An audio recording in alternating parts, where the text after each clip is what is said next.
Cinquième cours sur le survol de l'histoire de l'Église. Cinquième cours sur le survol de l'histoire de l'Église. Je vous rappelle que c'est un cours que je nomme un peu dans la catégorie théologie classique. Théologie classique, c'est-à-dire des cours où on apprend des choses, on a tout un tas de notions qu'il faut découvrir. Et puis, c'est des choses qui ne nourrissent pas notre esprit directement, ce genre de cours, mais ça nous permet d'avoir du recul sur l'histoire. Et nous avons tous besoin d'un certain nombre de références. Et ces références, on les trouve entre autres dans l'histoire de l'Église, en tout cas pour ce qui se passe et ce qui s'est passé dans l'Église de Dieu. C'est en opposition aux cours purement spirituels où on apprend certains versets bibliques, on fait des commentaires dessus et puis on met directement en pratique. Là, c'est pas un cours que vous pourrez mettre en pratique. C'est un cours que vous absorbez, c'est des choses que vous comprenez et puis qui vous aident à avancer, je dirais, et avoir une compréhension pourquoi est-ce que tel nom est référé à quoi, etc., à quel événement, à quelle date à peu près, quelle période, etc., etc. Donc ça nous est ensuite beaucoup plus facile. Aussi, ça nous permet de mieux comprendre ce qui s'est passé et d'éviter certaines erreurs et puis de voir ce qu'aussi les prédécesseurs ont fait, leur réussite, leur chute, etc. Et ça nous aide à tirer des leçons. L'histoire est bonne à étudier juste pour tirer des leçons, afin de pouvoir voir et d'étudier ceux qui ont réussi et de faire comme eux et savoir pourquoi ils ont réussi. Et puis aussi de voir les erreurs. Pourquoi est-ce qu'on a fait des erreurs et ne jamais recommencer l'histoire. Il ne faut pas que l'histoire se répète d'une façon cyclique, ça serait dommage pour l'humanité.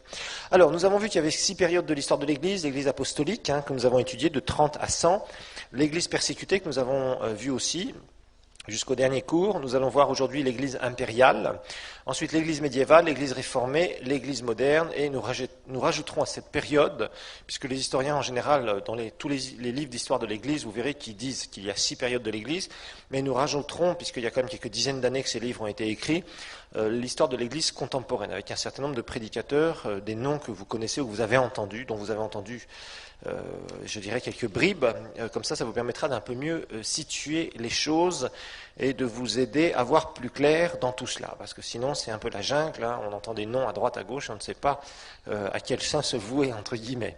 D'accord ?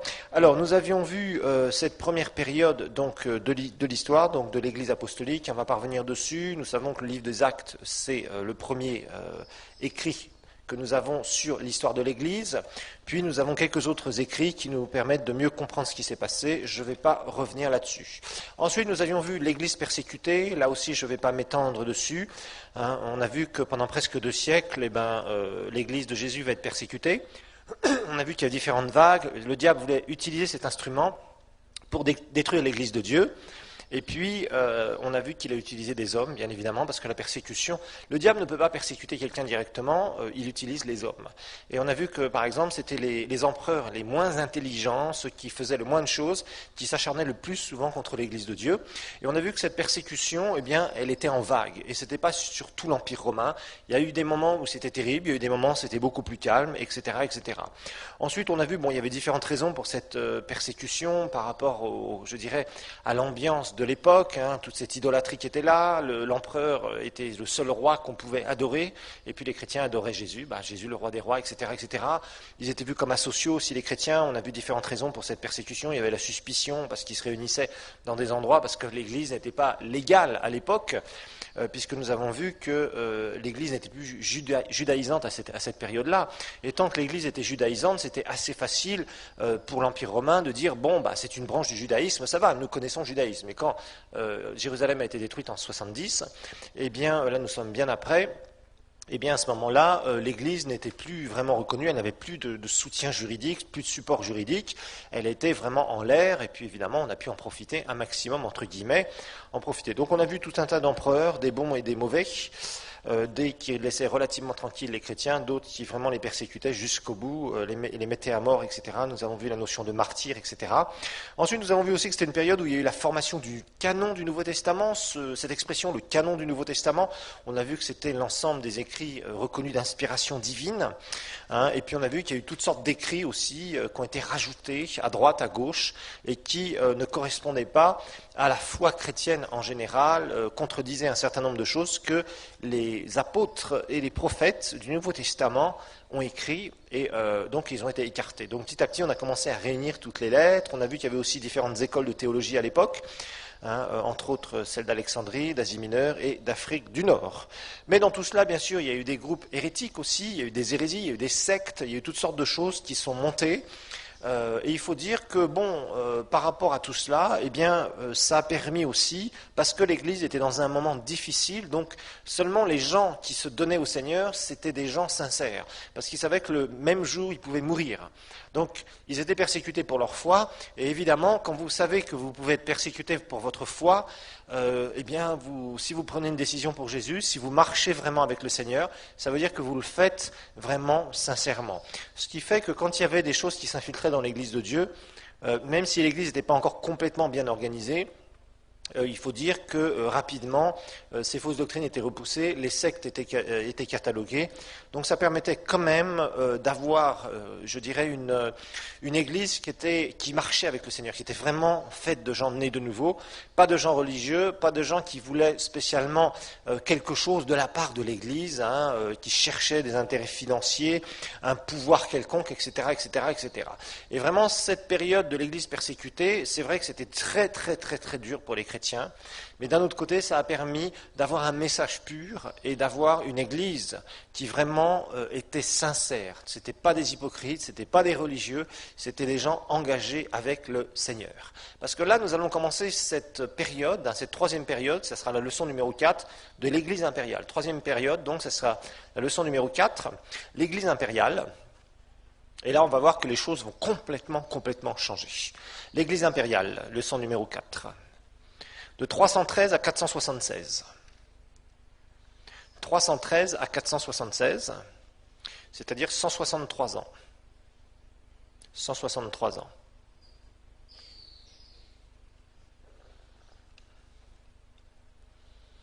« 163 ans d'histoire de l'Église ici, et c'est de l'édit de Constantin, on va voir ce que c'est que l'édit de Constantin.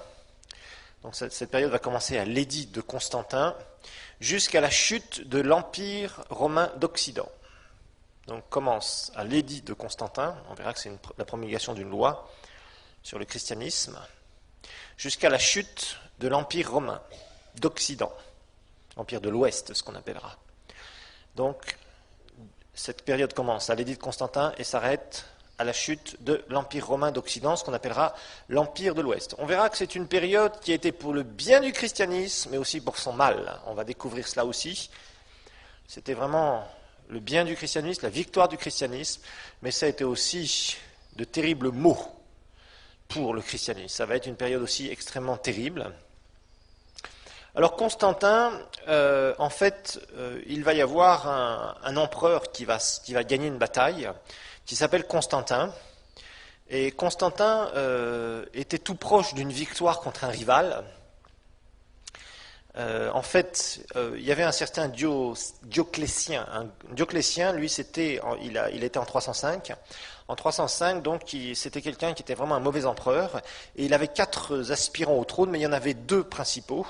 C'était Maxentius et Constantin. Et le premier, Maxentius, lui, c'était vraiment un représentant du paganisme. C'était vraiment un gros païen, entre guillemets, bien gras. Par contre, Constantin, lui, sa mère aurait, d'après l'histoire, été chrétienne.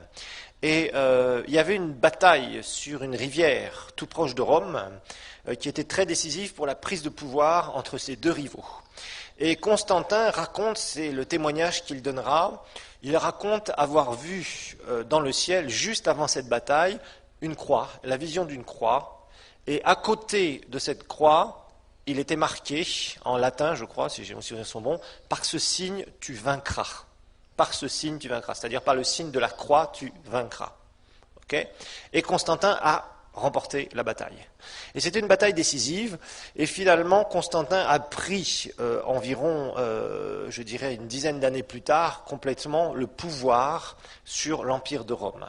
Évidemment, là, les choses vont changer parce que cet homme va être bien sûr influencé par sa mère, mais aussi par tout un entourage. Et ce qui est très étonnant dans cette période de l'histoire de l'Église, c'est qu'elle commence dans une période où juste il y avait des persécutions sur persécutions sur persécutions. C'était très difficile. Je vous rappelle que la fin de la période de l'Église persécutée, c'était une des périodes les plus difficiles. C'est là où les mauvais empereurs se sont succédés. Et 75 ans plus tard, entre Dioclétien Et ce que Constantin va faire et ce que les successeurs de Constantin vont faire, en 75 ans, on va avoir un empire romain qui va passer du paganisme total à un empire dit chrétien. En 75 ans. Ça va être complètement retourné. L'empire romain va voir son paysage spirituel, et après malheureusement politico-spirituel, parce que ça aussi on va en parler bien sûr, en 75 ans complètement retourné. Complètement retourné. Donc c'est un peu ce que nous allons étudier ici. C'est fou quoi. En 305 par exemple, vous étiez en pleine persécution. En 380, eh bien, le christianisme était considéré comme la religion officielle de tout l'Empire romain. Et là, on va voir une période où il y a un changement radical, total, complet, concernant le christianisme et l'Empire romain d'ailleurs. Et ça va être pour le bien de l'Empire romain, mais ça va être une catastrophe en grande partie, en tout cas, pour l'Église de Dieu, comme nous allons le voir, malheureusement. Alors, donc ce premier empereur romain, entre guillemets, romain chrétien, entre guillemets, pardon, c'était Constantin. Donc on vient de voir son histoire, il gagne cette bataille décisive, et en 313, il va promulguer un édit de tolérance, en 313. En 313, il promulgue un édit de tolérance, c'est-à-dire une loi qui va être tolérante sur les chrétiens, qui va donner une légalité au christianisme. Ce qui n'était pas le cas, je vous le rappelle. Pour l'instant, le christianisme était vraiment vu comme quelque chose, comme la bête noire de l'Empire romain. On persécutait les chrétiens, on les empêchait de se réunir, ils n'avaient pas le droit d'avoir des églises, rien, vraiment, c'était terrible. Alors, Constantin, il y a eu beaucoup de spéculations sur lui à propos de qui il était exactement. C'est sûr qu'il a fait énormément de bien au niveau du christianisme par rapport à l'Empire romain, ça c'est très clair. Maintenant, savoir si c'était quelqu'un qui était né de nouveau, les avis divergent. Il aurait reculé son baptême d'eau jusqu'à sa mort. Pourquoi ? Parce qu'à l'époque, le baptême d'eau était un peu enseigné comme étant, si tu es baptisé d'eau, c'est jusque là où tes péchés vont être nettoyés, quoi. Donc il valait mieux reculer le jour de son baptême, comme ça tu étais sûr d'aller au ciel. Donc il y avait un peu une confusion avec le baptême d'eau. Maintenant, c'est sûr qu'il a fait des choses importantes, des réformes très importantes, comme nous le verrons, au niveau justement du christianisme, ça c'est clair, on va voir ces réformes, toutes les réformes qu'il a amenées dans l'Empire romain. Il avait un entourage qui était assez bon, de vrais chrétiens, ça c'est clair par contre dans l'histoire. Sa mère l'a beaucoup influencé aussi. Mais certains diraient que c'était plutôt un fin politicien et un chrétien très peu engagé. Voilà, c'est un peu le résumé qu'en fait Constantin, en tout cas dans certains commentaires. Hein. Très bon politicien, très fin, et puis un chrétien, un chrétien, quoi. Voilà, c'était un peu ça dans certains commentaires. En tout cas, il va y avoir des résultats très positifs. Quand il va promulguer cette loi, il va y avoir beaucoup, donc cet édit de Constantin en 313, il va y avoir énormément de choses qui vont changer dans l'Empire romain, parce que il va promulguer des lois en particulier en faveur du christianisme. Alors, quels ont été les résultats positifs de cet édit pour les chrétiens, pour l'Église en général ? D'abord, la persécution a été terminée. C'était interdit de persécuter les chrétiens. Ça, c'était vraiment un des premiers trucs. Finalement, la persécution était abolie complètement. Il était interdit de persécuter les chrétiens à partir de cet édit-là. Alors, pendant certaines périodes, avec certains empereurs, dans l'Église persécutée, on a fermé des églises, on a fermé des bâtiments où des chrétiens se réunissaient, etc., etc. Et là, avec l'édit de Constantin, on a réouvert, on a restitué tout ce qui avait été pris aux chrétiens, et particulièrement des lieux de culte, certains endroits où il y avait des lieux de culte. Alors on a donné de l'argent pour reconstruire, bien sûr. Et lui-même, Constantin, il va construire des églises à Jérusalem, à Bethléem, à Constantinople. Donc Constantin va même donner l'exemple.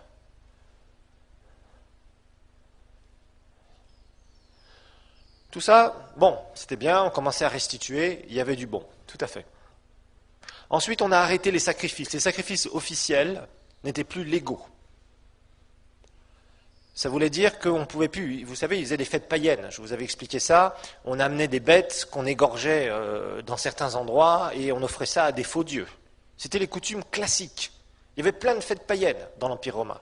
Et là, on a dit non, maintenant, les sacrifices officiels, c'est fini. On n'offre plus de bêtes à des démons. C'est terminé. C'est interdit. À des faux dieux. Ensuite, on va prendre beaucoup de temples. Rappelez-vous qu'il y avait beaucoup de temples où on faisait de l'idolâtrie et on va les transformer en églises. Donc on prend plein de temples de l'Empire romain et on transforme ça en église.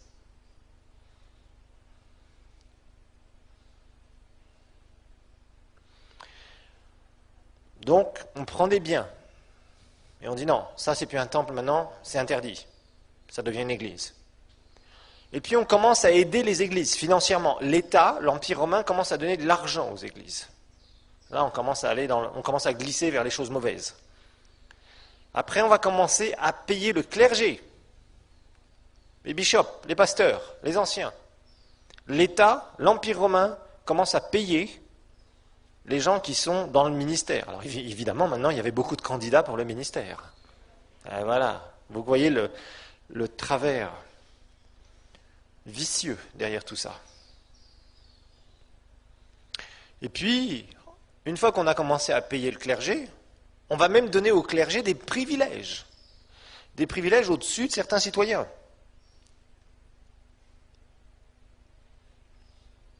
On donne des privilèges. On commence à leur dire, non, le clergé ne paye pas d'impôts. Ah, intéressant d'être du clergé.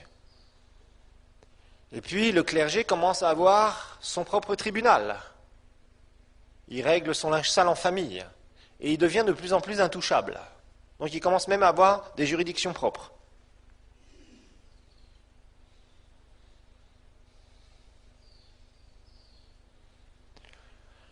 Le dimanche, maintenant, c'est proclamé, dimanche, le jour de la résurrection de Jésus, bien sûr, c'est proclamé jour d'adoration et de repos dans tout l'Empire romain. Voilà, on proclame le dimanche comme étant, c'est pour ça qu'on trouve dans pas mal d'endroits du monde, ce jour où on célèbre Dieu. C'est le jour du christianisme, des chrétiens. Ça vient de là.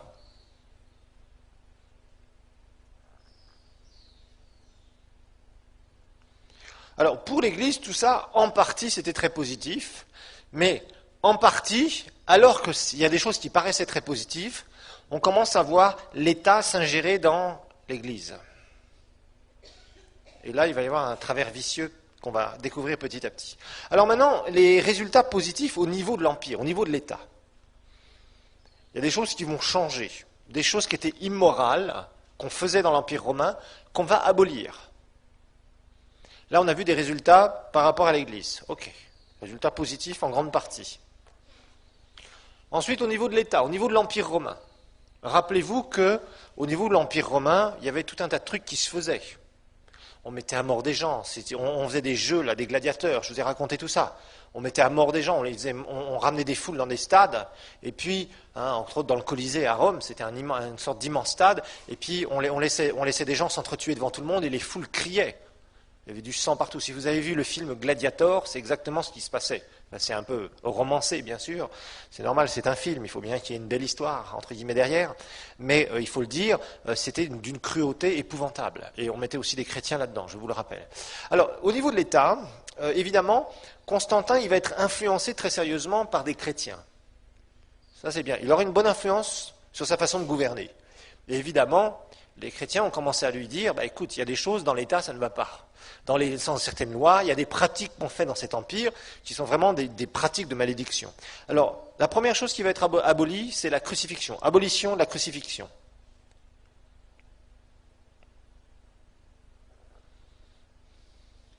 Abolition de la crucifixion. Et je vous rappelle que c'était la méthode de mise à mort. C'était comme ça qu'on mettait à mort les condamnés à mort. Mais tous ceux qui n'étaient pas romains passaient par la crucifixion. La crucifixion, ça venait des Romains, mais un Romain ne pouvait pas être crucifié. Il pouvait être décapité, mais pas crucifié. Donc, directement, on abolit la crucifixion. Ensuite, l'infanticide réprimé. L'infanticide réprimé.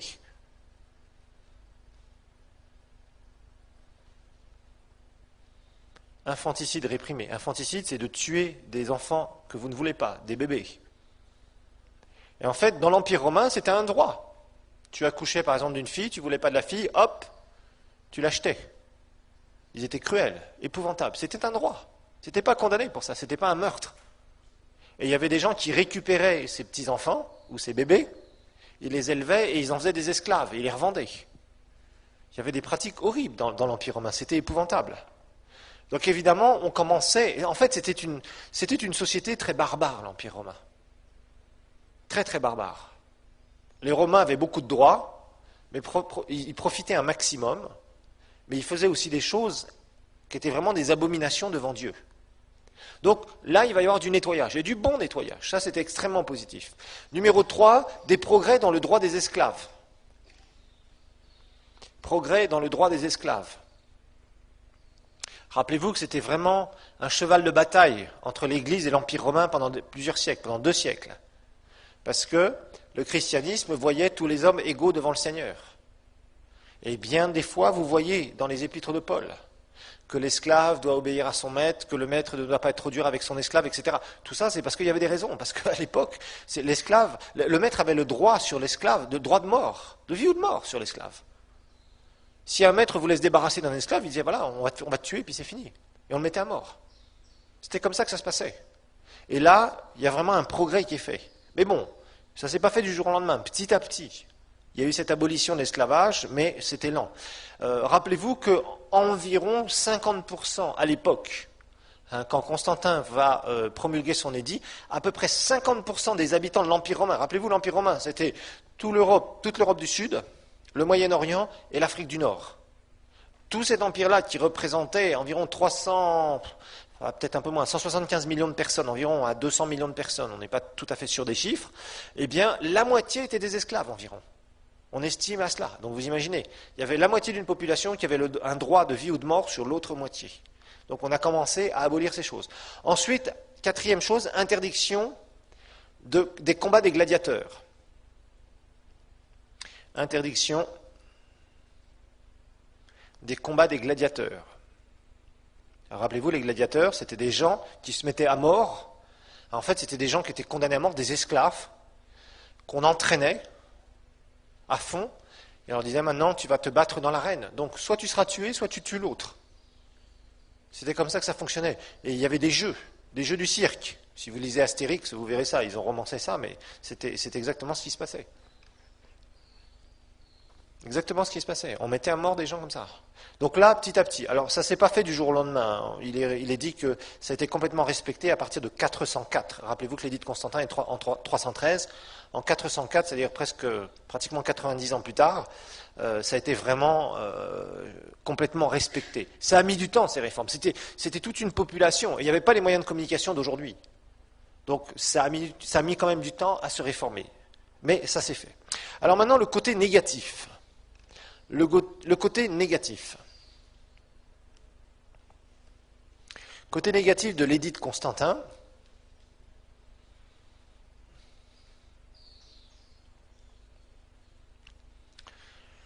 Alors la première chose, bien évidemment, c'est que le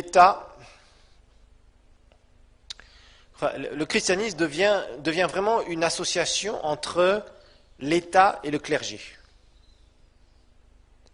Le christianisme devient une association entre l'État et le clergé. C'est-à-dire que l'État met son nez dans l'Église, dans les affaires de l'Église. Alors ça, c'est une réelle malédiction, il faut le dire. Donc, le christianisme devient une association entre l'État et le clergé. Donc, l'État commence à dire ce que doit faire l'Église. Extrêmement mauvais, bien évidemment. Deuxième chose, bien sûr, on a tous les hypocrites qui sont là. Parce que les hypocrites cherchent une chose, c'est toujours à retirer un intérêt quelque part. Donc évidemment, tout le monde voulait devenir quoi ? Membre du clergé. Les exonérations d'impôts, c'est intéressant après tout. Et puis on a du pouvoir, on est reconnu, et puis on est une classe un peu à part. Vous voyez ? Alors évidemment, on voit que plein de gens, plein de faux chrétiens vont se masser dans les églises. Et ces faux chrétiens, ils avaient beaucoup de coutumes païennes. Et c'est là où il va y avoir la charnière entre la pureté du message et le fait qu'il y ait beaucoup de païens qui viennent dans les églises, qui fassent semblant d'être chrétiens, donc des pseudo-chrétiens. Ils vont venir avec certaines coutumes païennes, et là on va commencer à faire un mélange entre ce qui est de la parole de Dieu avec des coutumes païennes. Vous allez être étonné petit à petit de voir des choses apparaître que vous connaissez bien dans les religions traditionnelles, et vous allez être étonné, mais c'est apparu tout simplement parce qu'il y a eu ce mélange. Donc les païens viennent, ils sont intéressés par le christianisme. Après tout, c'est populaire de devenir chrétien. T'es chrétien, toi ? Bien sûr que je suis chrétien.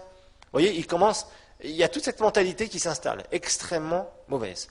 Alors évidemment, les réunions dans les églises, avec la grande ferveur pendant la persécution, parce que les gens savaient que du jour au lendemain, ils pouvaient partir, ils pouvaient être mis à mort, ben là, d'un seul coup, on venait, on se réunissait, entre guillemets, et le christianisme devient de plus en plus une religion. Donc une sorte de coutume, entre guillemets. Bon, ben on va là. Avant, j'allais au temple, maintenant je vais à l'église, pourquoi pas ?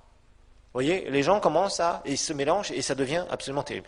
En 405, vers 405, on voit qu'on commence à faire même des images des saints. On commence à faire des images, des icônes, et on commence à les adorer. Donc vous voyez, cette pratique est là depuis très longtemps. Et ça venait de coutumes païennes, où on adorait des images, alors que la Bible est claire dans Deutéronome. Tu ne te feras pas d'image, tu ne te prosterneras pas devant elle, etc., etc. Donc vers 405, on commence à avoir les premières images, on commence à vouloir dessiner, faire des peintures, des saints, entre guillemets, c'est-à-dire des apôtres. Et puis de certaines personnes qui ont été martyrisées pendant l'Église persécutée. On commence de plus en plus à avancer vers ce genre de coutume. Ensuite, l'adoration de Marie. L'adoration de Marie commence à prendre la place des déesses païennes Vénus et Diane. L'adoration de Marie commence à prendre la place des déesses païennes Vénus et Diane.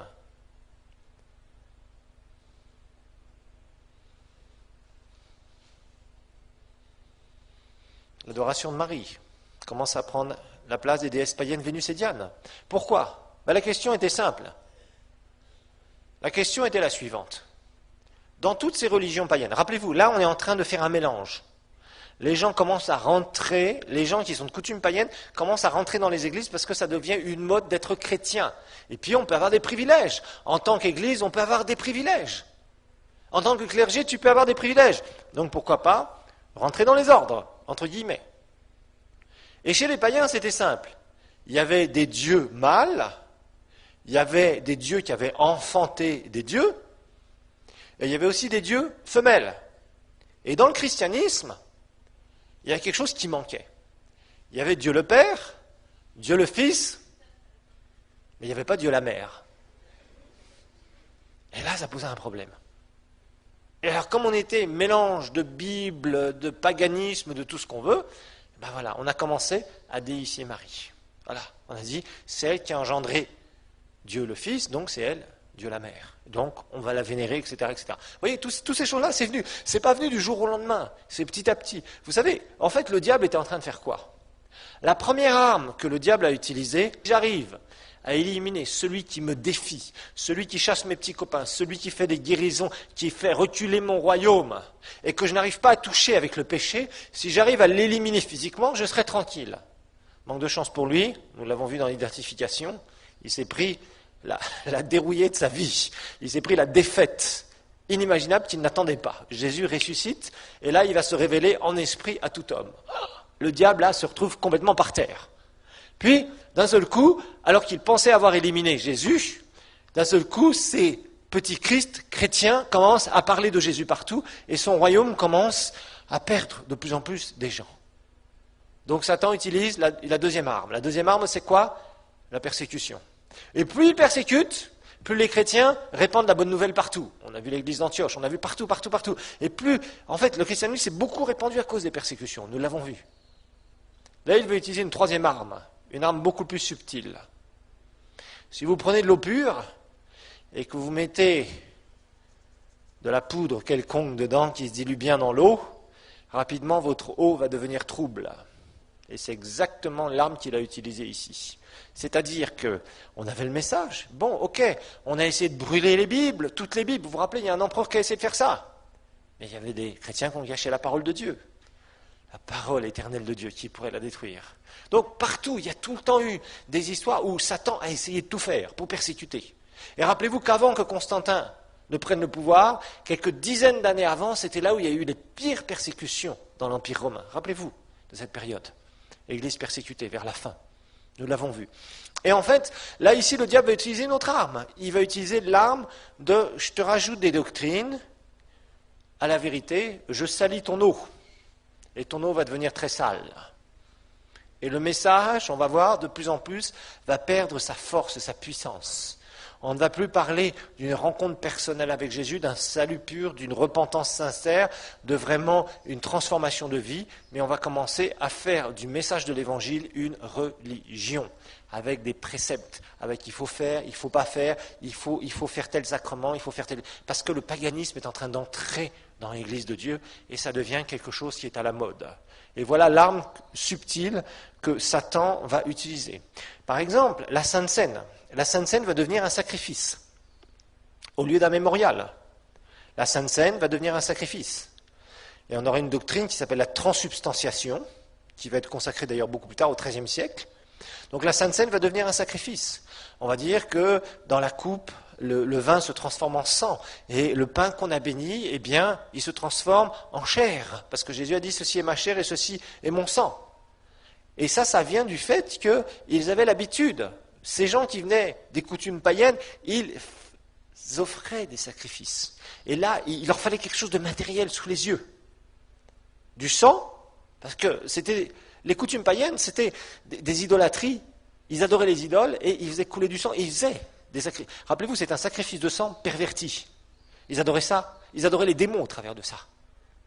Et ils voulaient des choses tangibles comme ça. Donc tout ça, ça a été mélangé. Vous voyez, de plus en plus. Alors, les prédicateurs sont devenus des prêtres, c'est-à-dire des médiateurs. On voyait celui qui servait Dieu comme un médiateur, un intermédiaire maintenant. Entre qui et qui ? Entre Dieu et l'homme. Entre Dieu et l'homme. Et c'est là aussi, ça venait de quoi ? Ça venait de coutumes païennes. Le prêtre, dans les temples, qu'est-ce qu'il faisait ? Il prenait les sacrifices qu'on voulait donner aux idoles, et il faisait l'intermédiaire, et c'est lui qui priait les dieux. Et donc on voit toutes ces coutumes qui s'infiltrent petit à petit. En fait, qu'est-ce qui se passait ? On voit que c'était le monde qui influençait l'Église. Ce n'était pas l'Église qui influençait le monde. Et ça, c'est extrêmement grave.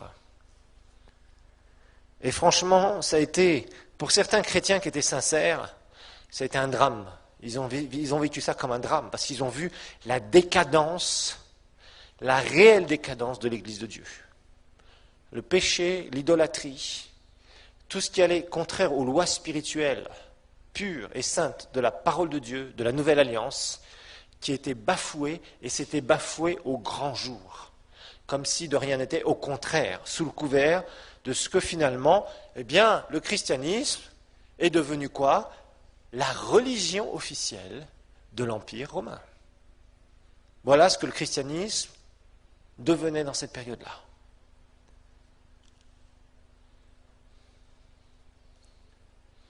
Alors je tiens à faire une remarque ici. Cette histoire nous enseigne quelque chose d'important. Aucune nation ne peut devenir chrétienne. Ça a été l'erreur qui a été faite ici. C'est très dangereux. On peut avoir un président, on peut avoir tous les ministres, on peut avoir tous les parlementaires, on peut avoir tous ceux qui dirigent dans l'État. Chrétien né de nouveau, ça ne fera jamais d'une nation une nation chrétienne. Rappelez-vous que le christianisme reste un choix personnel, ce n'est pas un choix de groupe.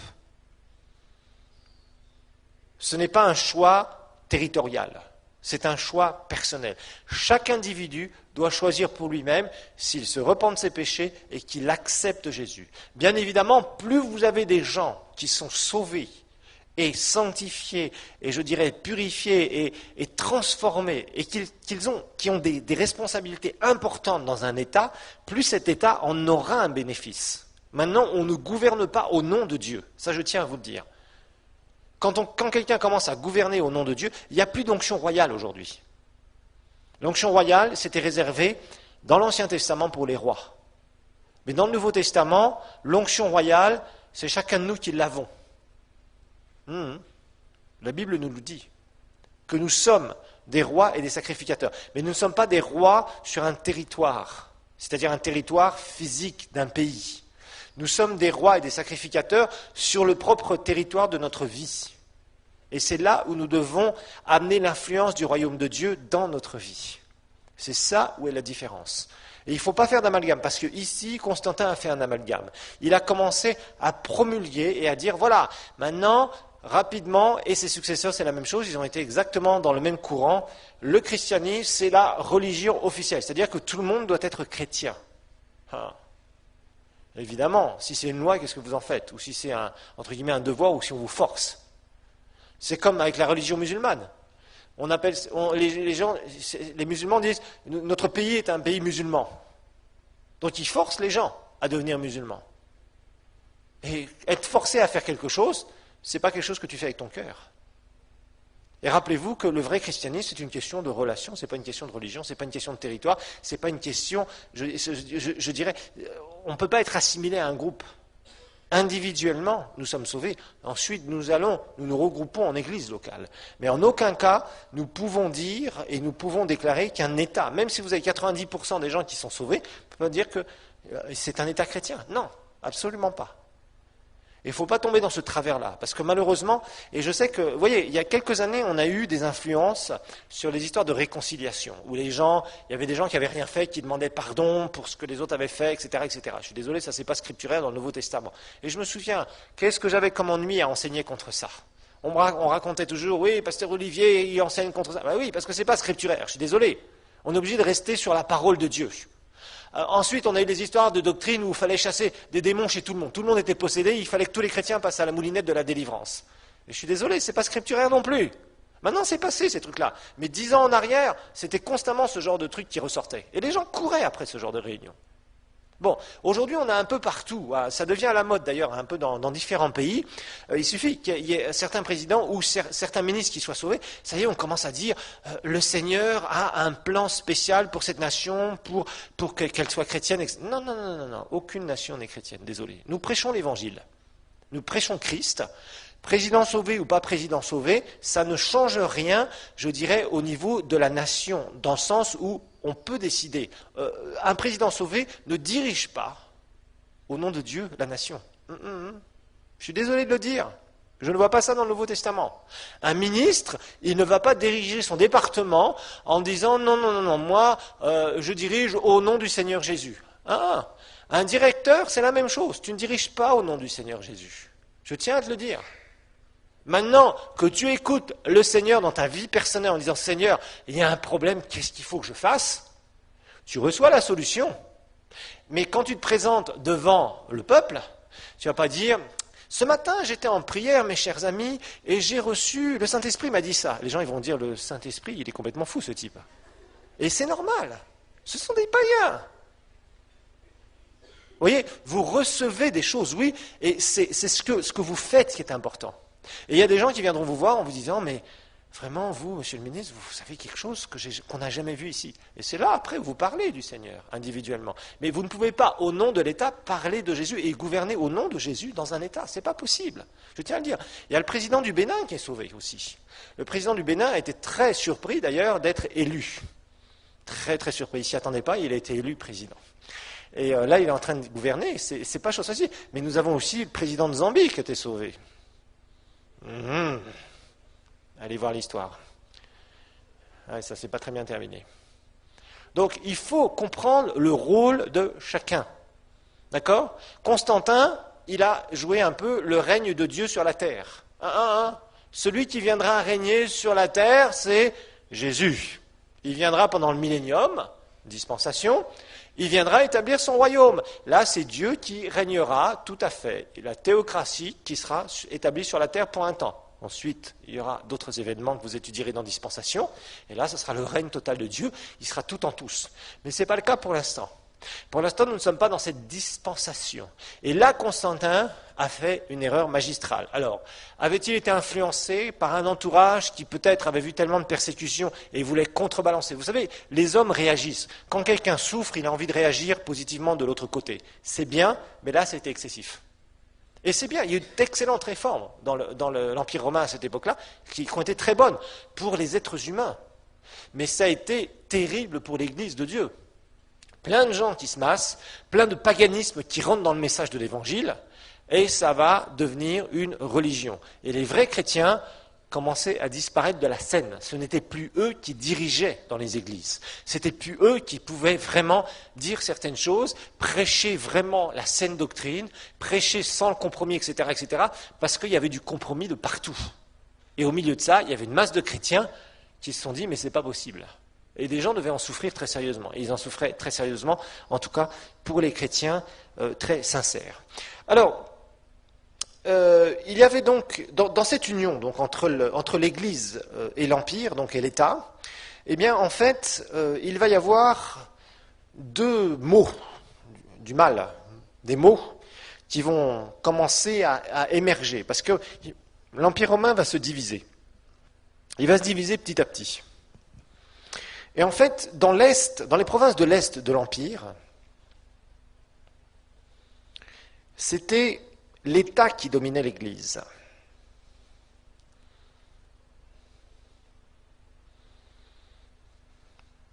L'État, à l'Est de l'Empire romain, c'était l'État qui dominait l'Église. Et donc, l'État a complètement écrasé l'Église. À l'Ouest, par contre, à l'Ouest, alors on est dans une Église qui est complètement dans le compromis, d'accord? L'État, à l'Est, domine l'Église. À l'Ouest, c'est le contraire. L'Église, dans le compromis, c'est elle qui commence à usurper, c'est-à-dire à prendre le dessus, de plus en plus, sur l'État.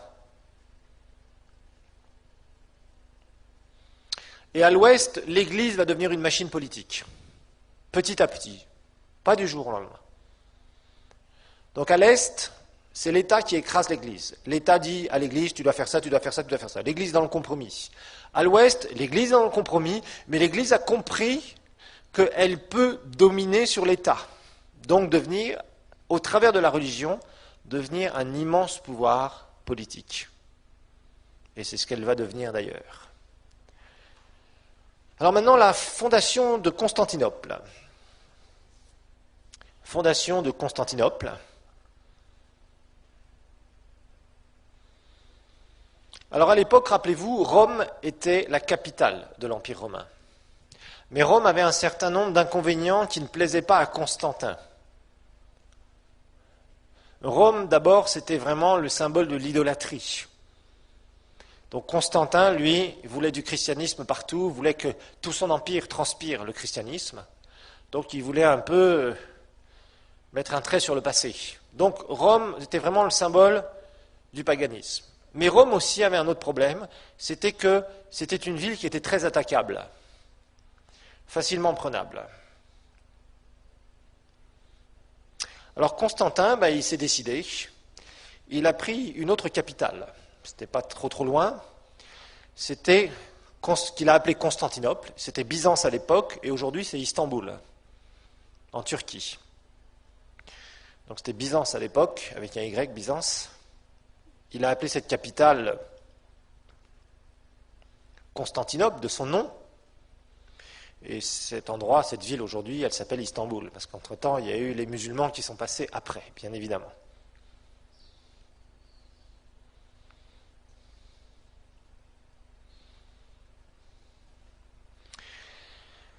Alors, dans cette nouvelle capitale, il y avait l'empereur qui était là, Constantin régnait sur tout l'Empire, donc à partir de Constantinople. Et puis, il y avait tous les grands bishops, les archbishops aussi, qui étaient là, donc tous les responsables d'églises. Et donc, en gros, voilà comment c'était organisé. Il y avait donc des pasteurs, il y avait des bishops. Les bishops, c'était ceux qui veillaient, des évêques, entre guillemets, bishops et évêques, c'est la même chose, ils avaient un territoire sur lequel donc ils dirigeaient un certain nombre d'églises. Et puis il y avait les archbishops, qui vient du mot grec arché, c'est-à-dire chef, responsable. Les archbishops, c'était les responsables de bishops. Et les bishops veillaient sur un certain nombre d'églises. Et tout le monde cohabitait correctement. Mais bon, Constantin quand même avait une bonne mainmise sur l'église en général. Alors dans cette nouvelle capitale, donc Constantinople, il y a Constantin qui va faire une très belle église qui s'appellera la cathédrale Sainte-Sophie.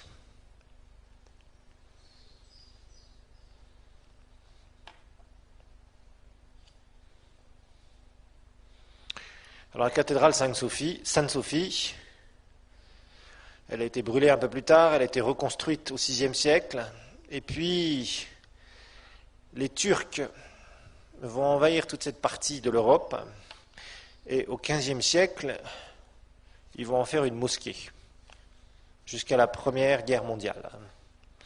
Voilà ce que va devenir la cathédrale Sainte-Sophie pendant longtemps, construite par Constantin. Alors maintenant, on va arriver à la division de l'Empire romain, parce que là, dans cette période, enfin à la fin de cette période, eh bien, il va y avoir une division de l'Empire romain. Parce que l'Empire romain, c'était une immense machine qui durait depuis bien longtemps, depuis bien des siècles.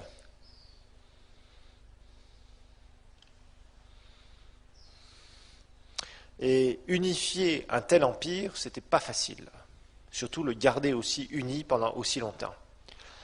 Alors en fait, il va être divisé, l'Empire romain va être divisé en deux parties en 395.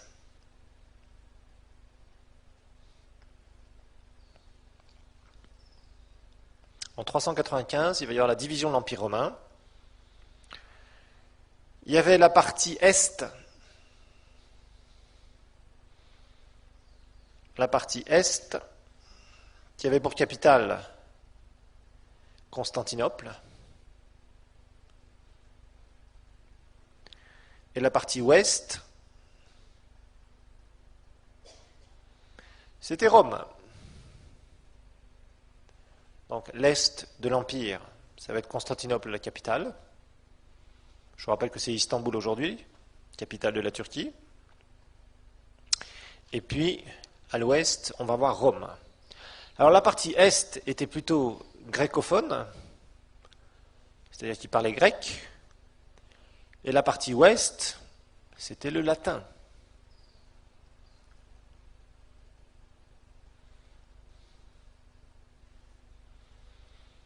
Partie Ouest, le latin. Et en fait, la division de l'Empire romain va ouvrir la porte à la division de l'Église en deux parties aussi. Cette division de l'Empire romain, en fait, ça va préparer le chemin pour la division de l'Église. Et l'Église va se séparer en deux parties.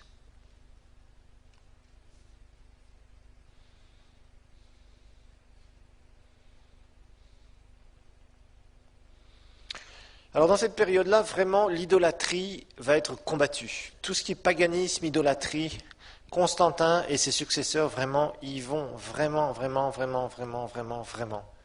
mettre le paquet pour éradiquer l'idolâtrie. Complètement. Donc tout ça, c'était bien. Tous les temples qui n'étaient pas devenus des églises, on va les détruire. Et tous les temples qui ont pu devenir des églises, donc on va les transformer, on va les refaire, et ils vont devenir des églises. Donc évidemment, partout, il y a une transformation de l'Empire romain. En 3 à 4 générations, l'Empire romain n'était plus le même. C'était complètement différent. D'un empire où on a refusé complètement le christianisme, c'est vu comme une secte, vu comme des parias, vu comme des gens qu'il fallait éliminer au maximum, des gens qui créaient des problèmes. Eh bien, quand il y a eu cet édit de Constantin, quelques générations plus tard, l'Empire romain, c'était vraiment christianisme partout, des églises, avec des guillemets un peu partout, etc. Donc on voit complètement le paysage être complètement transformé, le paysage spirituel transformé, le paysage politique transformé. Les mœurs sont transformées, les lois, beaucoup de lois sont changées, etc. Donc on voit vraiment un bouleversement d'une société. Et à l'époque, vous savez, c'était pas simple de bouleverser une société comme ça. Mais on voit l'influence du christianisme. Malheureusement, l'influence, mais qui tourne à la religion, mélangée donc de messages bibliques, de vérité, avec de l'idolâtrie et du paganisme. Alors maintenant, on va voir qu'est-ce qui s'est passé dans cette période-là au niveau des controverses doctrinales et des conciles. Les conciles, ce sont des réunions de responsables d'église, bien sûr, qui vont prendre des décisions. C'est ça un concile. Donc controverse doctrinale et concile dans cette période-là.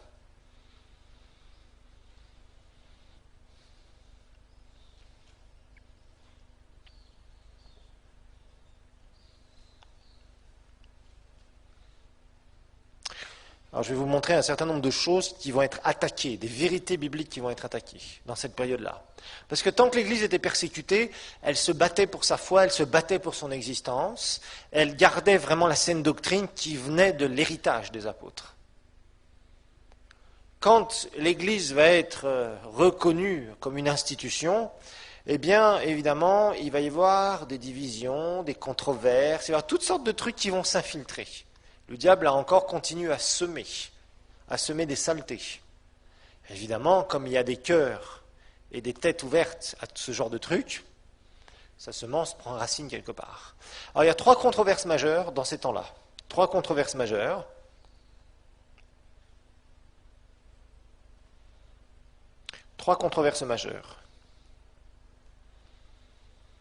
La première, c'est la remise en question de la Trinité.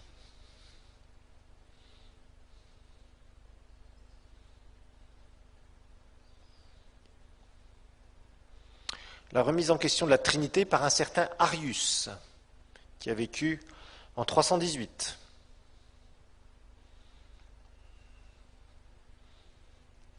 Remise en question de la doctrine de la Trinité en 318 par Arius. Arius était un bishop d'Alexandrie, donc c'était un responsable d'église en Égypte. Et il était très fort au niveau politique, il avait beaucoup d'influence politique, le monsieur. Évidemment, il remet en question la Trinité, et ça va créer du remous dans toute l'Église. Il enseigne que Jésus n'est pas Dieu, qu'il était au-dessus des hommes, mais qu'il n'existait pas de toute éternité, qu'il n'était pas Dieu, etc., etc. Alors là, il y a eu un concile, donc une réunion de responsables qui s'est tenue en Turquie, à Nicée, en 325.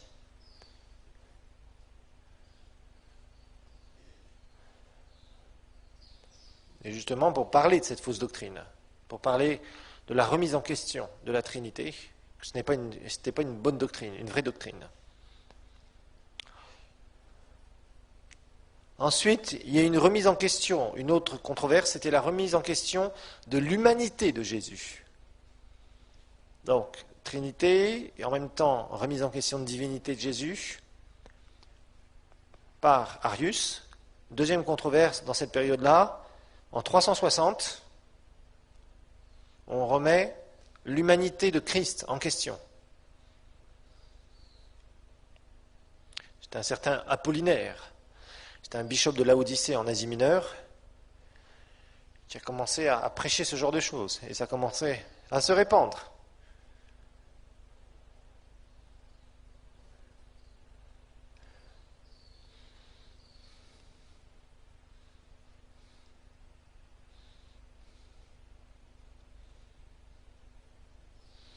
Alors en 410 aussi, il y a un certain Pélagius. C'est la troisième controverse particulière.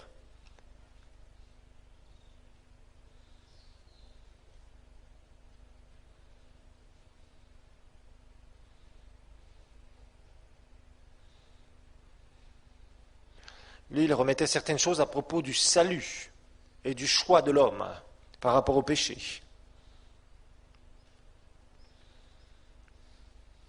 Je ne vais pas entrer trop dans ces controverses doctrinales, mais sachez qu'il y a eu des valeurs, je dirais des fondations du salut, des fondations du christianisme qui ont été remises en question, et à droite et à gauche. Et alors régulièrement, il y a eu des conciles pour remettre les pendules à l'heure. Voilà pour ce cours.